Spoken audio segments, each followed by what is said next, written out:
And as I slowed down, it made me realize that there's nothing to prove. You don't have to prove your worth. You don't have to suffer through this life in order to be worthy of living. There are opportunities for you to live life that is more aligned with who you are being called to be. I've chosen to believe that how we show up in this world matters. And the moment that I start giving myself more care and slowing down and being more present, that's when it felt like life opened up to me. And my mental health has just skyrocketed since. And I just want that for you. I want that for the people that are connected with me.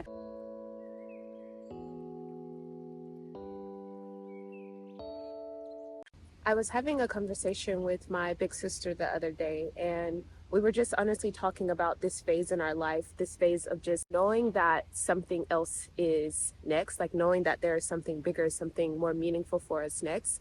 But while we're here in this space of just like slowing down, we might as well really extract the wisdom that's here for us. And so that conversation I had with her, which goes a lot deeper, but that conversation is really the basis of what I want to talk about in this video, because I thought, okay, well, if I'm thinking about the wisdom that I'm gaining from this phase in my life, from this season, then why not just make a video and maybe that can help someone else? So I really want to discuss 5 things that I've really gained from this experience, like five pieces of wisdom, I guess, that I've gotten from my own personal experience with just slowing down in life and allowing life to unfold as it will naturally. But to begin this discussion, I want to talk about one of the questions I asked myself when I first got into the season of my life. And after I graduated from Yale, I was just thinking to myself, like, why was I in such a rush to get through that part of my life? Why couldn't I just be patient with that process of unfolding? And why did I have to rush through every degree or every program that I was in? And when I sit with that question and I listen to my heart, it honestly came from a place of just trying to prove myself, wanting people to see that I was capable of doing more and of being more, when I'm not, let's say, like, resentful over that season of my life, because I understand that there is a season for everything. There is a time for everything under the sun. And when I was rushing through that part of my life, it honestly came from, I felt that it was in me. Like, I always believed that I could achieve my goals. I always believed that my dreams of going to college were not so far-fetched. They were possible. But in high school, I had people, educators, authority figures, not everyone. There were a lot of supportive people, but obviously you always get 1 or 2 people who try to project their own limitations onto you.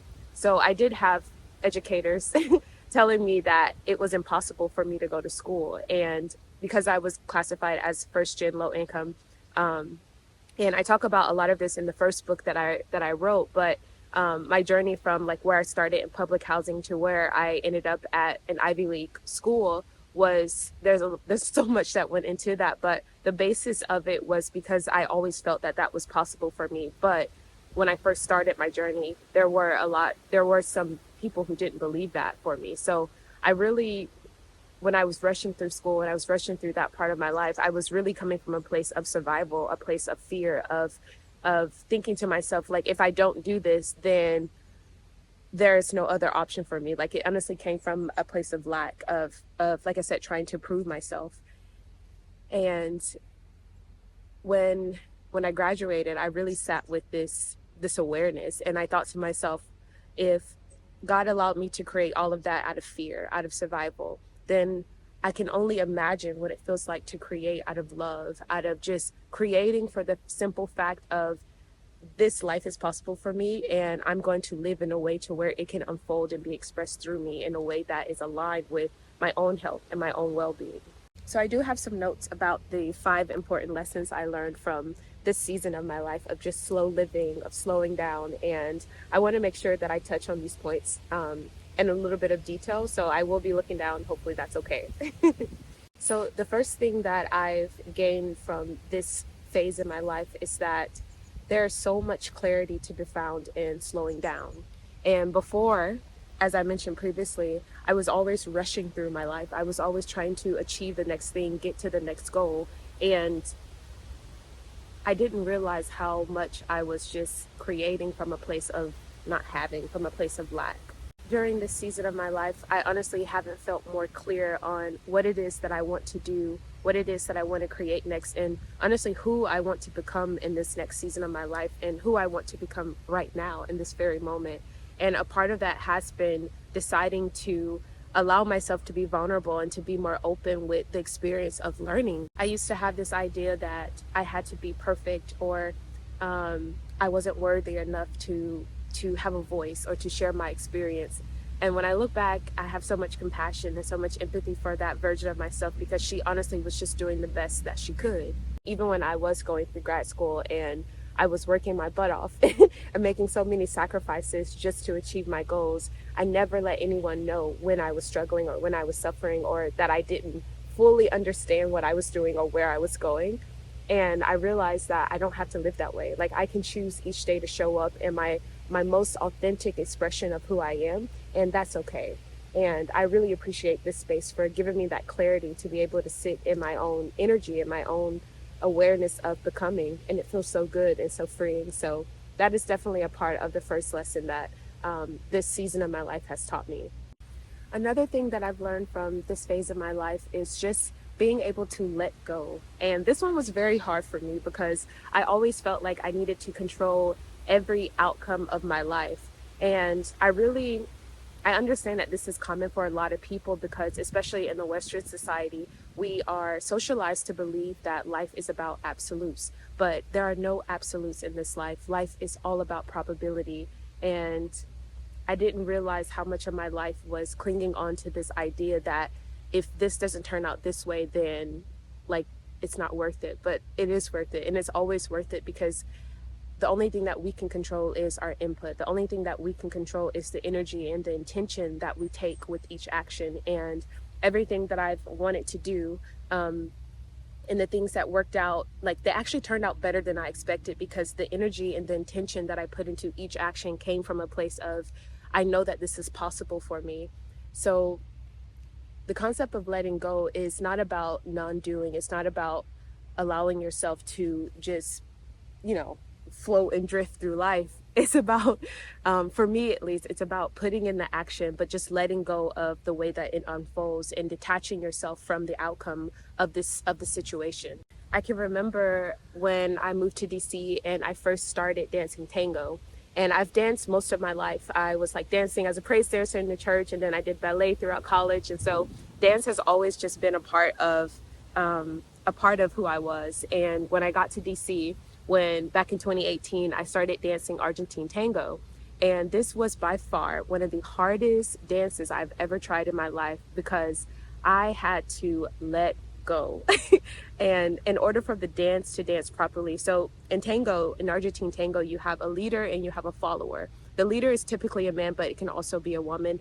It's more so just the role that the person takes in leading the dance. And I was a follower because that felt more natural for me. And so I decided that, I was going to learn how to be a follower in Argentine tango. And like I said, this was very hard for me because I always wanted to have control over my life and over every situation. But like I said, I fell into the following role because that felt more natural to me.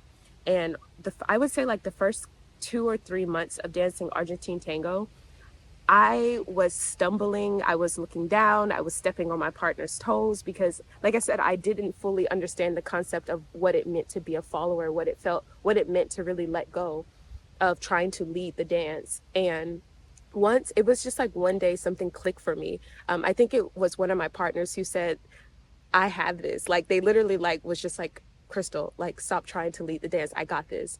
And for the first time, I was just like, okay, I'm just going to let go and just see what happens when I allow myself to be led, to be guided. And it was just like something switched like immediately because I decided that like maybe I should just close my eyes, because if I could look at the dance floor, then I wasn't going to be able to let go. So I closed my eyes and we danced, and it was the most flawless. It literally felt like I was gliding and floating across the floor. And since then, I was dancing like 5 or 6 days a week, and I was like the first one to show up. and I was always the last one to leave because it just felt so good to be led. It felt so good to be guided and felt so good to just flow with the dance once I finally decided to let go. So like I said, this was a hard one for me because it's something that you never truly, I don't think you really master, at least I haven't yet. I've always had to be intentional about letting go, and I've always had to pay close attention during times of my life where I feel like I need to have the most control, especially during a season of slowness, because like I said, I like going really fast. I like rushing through things. I like getting it done. Like if there's something that's in me, I like the process of just it unfolding and coming out and being created. I love the process of creating. The third lesson that I learned during this season of my life is that you don't have to suffer in order to be worthy of living.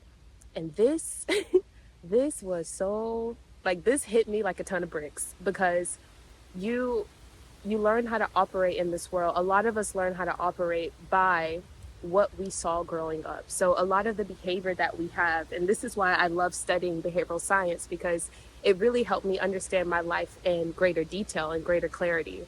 A lot of the ways and a lot of the behavior that we have is so unconscious, because it is behavior that was taught to us during our beginning stages of our lives, like the first 7 years of our life. Those childhood moments and what we saw growing up is what influences a lot of our behavior. That's why doing the inner work is about uncovering those unconscious beliefs about who you are or how you're showing up in this world, because a lot of it we're not consciously aware of. And so growing up, I never saw women who were slow, who were relaxed, who were just really resting in their divine feminine. I always saw women who were like working very hard. And my mom, like, God bless her, she worked her butt off after my father passed away. And even before, like while he was sick, she was working all the time. Like, my mom is one of the most hardworking people I've ever seen in my life. And that's why, like, going through school for those 11 years and taking zero breaks, like I never took a summer off. I never took a winter break. I was writing my books during the winter breaks. Like, I got that behavior from watching my mom work so hard to provide for our family. And I don't think she ever had the chance to really slow down. And that's why, like, doing this work and seeing the sacrifices that she made makes it more, I don't know, like, it feels more aligned to even be in this phase of my life, because that would mean that all the sacrifices that she made while she was working hard for our family, it's not in vain, because she did that so that we didn't have to. She sacrificed so that we wouldn't have to do that in our own lives. And for me to continue to live in the same way would mean that everything that she sacrificed for us was in vain. And I can't live. I wouldn't be able to get through my life and not have any regret over not deciding to slow down when the opportunity came. And it's so interesting because when I did decide to slow down, I noticed that a lot of my suffering came from me, like I talk about in the previous 2 points. Like, it came from me not having any clarity on what I wanted out of life, or just not being able to be present with myself during this phase, during like every phase of my life. And I was also clinging so tightly to this idea of having to, like I said, prove myself. And as I slowed down, it made me realize that, like, there's nothing to prove. You don't have to prove your worth. You don't have to suffer through this life in order to be worthy of living. There are opportunities for you to live life that is more aligned with who you are being called to be. And to me, that has been one of the greatest lessons of being in this season of my life. And that leads very perfectly into the next point number 4, which is, like, I really learned that doing the inner work requires a certain level of presence. I mentioned this in the video where I was talking about how realizing that my thoughts were the key driver behind a lot of my suffering, and how that really led me to doing the inner work. But I feel like I've never been more available to even do the work until I was able to slow down. And this takes me back to a quote I heard the other day, which is slow down to speed up. And I honestly could not agree with that more, because I probably, when did I graduate? I graduated at the end of May, and I've taken the summer months intentionally to just slow down. And it's so amazing because it feels like I've done 3 years worth of inner work in these past, like, three and a half months. Like, it's just been crazy how much growth comes from just being present with your healing journey. And I feel like I've tried to be very intentional about not letting this journey of becoming, or this journey of self-discovery, be all about trying to fix my brokenness, because if I focus on that, then I'm only going to create more brokenness to be fixed. But honestly recognizing that the core of me, the God essence part of me, my spiritual DNA is perfect. It was made perfectly. It was made wonderfully. And a part of this journey is about getting rid of all of the things that have been stuck in my inner field, in my soul, that have been keeping me from really expressing God's love to myself and to other people in my surroundings. And so while I'm on this journey, I look for places where I can be more grounded. I look for places where I can be more loving towards myself and towards others. And one of the things that's been interesting, I know this is like super random, but I feel like it goes into this point. I was at the lake yesterday with my boyfriend, and it was so interesting because when I was like laying back and just like looking at the sky, there was like a rainbow that appeared in the sky. And like at that moment, a bird, like it was like 3 or 4 birds that just kind of like flew by. And I don't know why that was just such a significant moment for me, but it just felt so peaceful in that moment, like everything was going to be okay. And I don't think if I don't think that I would have been able to be present with that moment if I was in a state of survival. In fact, when I was living so much in survival, I rarely took the time to just notice all the beauty that was surrounding me. And I'm so grateful for this space because it's given me the time to really sit with nature, to sit with myself. It's given me the space to sit with the people in my life whom I love. So the fifth lesson that I've learned during this season of my life is that there is a time for everything. And it leads me back to one of my favorite verses. And it talks about how to everything there is a season and a time for every purpose under the sun. And I really appreciate that. And that's, since I was a child, like that's always been something that I've always held very near and dear to my heart. Because whenever I was in, living in survival mode, when I first started my journey, there was a purpose for that. There was a purpose for that version of myself. And when I look back and I look at that part of my life with that type of awareness, it lets me know that like I can still be grateful for that. I can be grateful for where I came from and also be present with where I am and be hopeful for what's to come, because I understand that there is a time for everything. And maybe slow living, maybe not being in my masculine and not hustling so hard, maybe that, that was needed for me to accomplish my goals so that I could have this platform to speak about a lot of the things that I've experienced. Because now I feel like I'm less focused on trying to appear to be perfect, and I just want to be relatable. I just want to be able to talk about my experiences with clarity and with compassion, because I understand that we are all having this human experience. We're all having this collective experience, and what we went through can help someone else. And there are so many people that I've listened to on this journey that have helped me make sense of where I am on my path. And I only wish to be the same thing for someone else. At the end of the day, you have to do what's best for you and your health and well-being. And I can honestly just speak about my own experience. And when I was dealing with anxiety and I was having so many panic attacks because of how much I was just holding in and how fast I was going and how much I was just living in survival mode. When I look back on that season of my life, I can honestly say that those emotions were just my body signaling to me that something was off. And when I slowed down, I could really pop the hood and see what was going on. Like, I don't know a lot about cars, but I do know that when the check engine light comes on, it's best to just look at it and not ignore it. So I've just decided to stop ignoring my signals, stop ignoring the check engine light, and just to look at what was causing me to suffer for so long.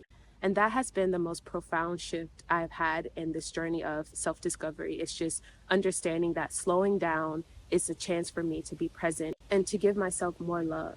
And I understand that we can't make our journey make sense to anyone else, but as long as it makes sense to us, as long as what we're doing comes from our heart and comes from a place of clarity, then I really don't think you can go wrong. I've chosen to believe that how we show up in this world matters. And the moment that I start giving myself more care and slowing down and being more present, that's when it felt like life opened up to me, and my mental health has just skyrocketed since. And I just want that for you. I want that for the people that are connected with me. I only pray to be an example of what happens when you allow source within to be expressed, when you allow the kingdom of heaven to be expressed through you. And to me, that feels like one of the greatest gifts that I've been given. And I just want to continue to give that gift life. So I hope this video was helpful. Please comment if you have any questions, and DM me on Instagram. I'm always responding. I read every comment. So I'm so grateful for the people who have come here. From the previous video I shared about making the conscious decision to walk away from corporate America and just decide to create a life and to use my education to build something that helps more people, that serves, that is more aligned with who I am.